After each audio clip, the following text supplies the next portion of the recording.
people that are open to learning. So I feel like people feel a lot of pressure to get everything perfect the first time around, and then because they can't get it perfect, then they decide to disengage and not even try. So I think that being able to embrace not knowing is a really important trait for communities and organisations to be more accessible for people with disability. But I also feel like social inclusion for people with disability needs to be on our own terms. So I think often people who are able to act a certain way or look like a non-disabled person or not share their access needs or try and be really small in their own self, find inclusion with non-disabled people. But I think if you're trying to be your authentic self, to try and live your life large and live your life exactly how you would like to, that's quite difficult. So I think that often people who are non-disabled have these preconceived narratives of what it's like to be a disabled person. So if you don't fit into the idea of like the perfect minority or a disabled person with no needs, who they will then see as an equal. But once you're a person with disability who has support needs accommodations, or even is a little bit inconvenient, then I feel like people kind of step away and they don't really make the effort to include because it's too difficult. So I think being able to sit with that discomfort of not knowing, but also being open to, I think, reflecting on your own practices that might not have been inclusive in the past. I think sometimes when I tell organisations or I tell someone what they've done is really ableist, I think people get really defensive and they're like, well, if it's ableist, that means I'm a bad person. And I can't accept that, so then I won't accept it at all. But when we're saying, oh, what you've said is ableist, we're giving you the opportunity to engage in a different way and to think about the way that you're acting, the way that you're creating environments, reflect on your own process, own progress, and then make change. It's just respect. Like I said, I played football at that open football club, and it's a masters of boys football, so it's more social than sport. But in that case, just to be treated like anyone else, respected, and not judged or not pushed aside or not put in a section and just be everybody else.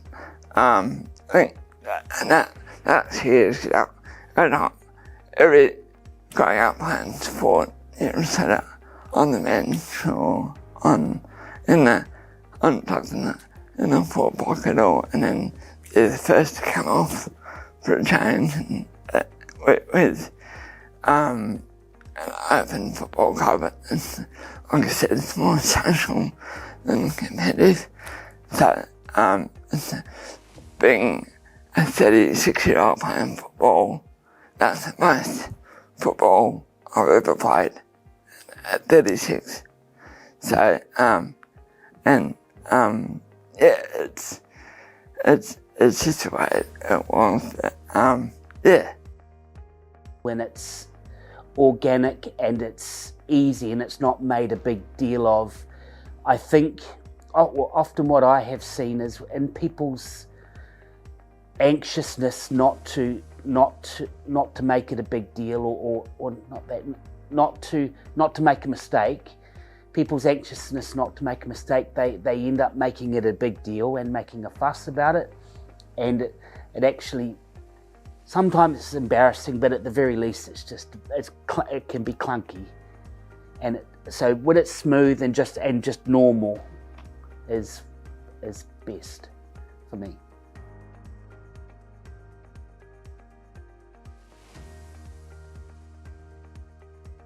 I think reflecting on your language use, or also assumptions that you have about people with disability, I think it's unrealistic to assume that everyone comes to the idea of disability without any preconceived ideas. Even as young children, we're taught ways to act around disabled people.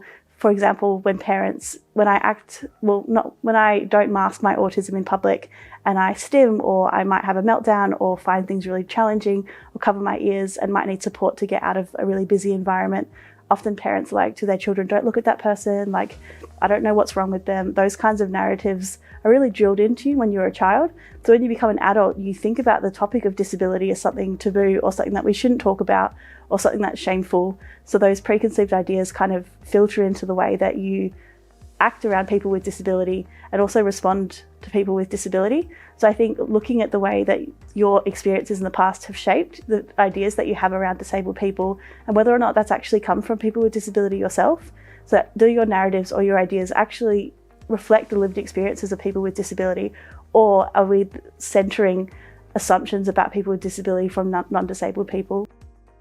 Very pressing quote that I see time in, time out is that if you know a person with disability, congratulations, you know a person with disability. Even people who use the same mobility aids or share common diagnoses can still differ in their life experiences, their culture, the wide breadth of just human life in general. It's really important that we treat each other as individuals first, and in a way, if you're treating everyone as individuals first, the disability is already going to be taken care of because you're including that person for who they are, a person first and foremost. Depending on the person, just ask them. Ask about the disability, ask what they have difficulty with, ask them if they need help. And then, if the person is in a wheelchair, and there's so many ways that people can work around and make their employment safe. And not just physically, but emotionally and accepting as well. Tips and for the community would be asking questions, so and being open to feedback from people, and also, as I referenced earlier, just making it normal and smooth and not clunky and awkward.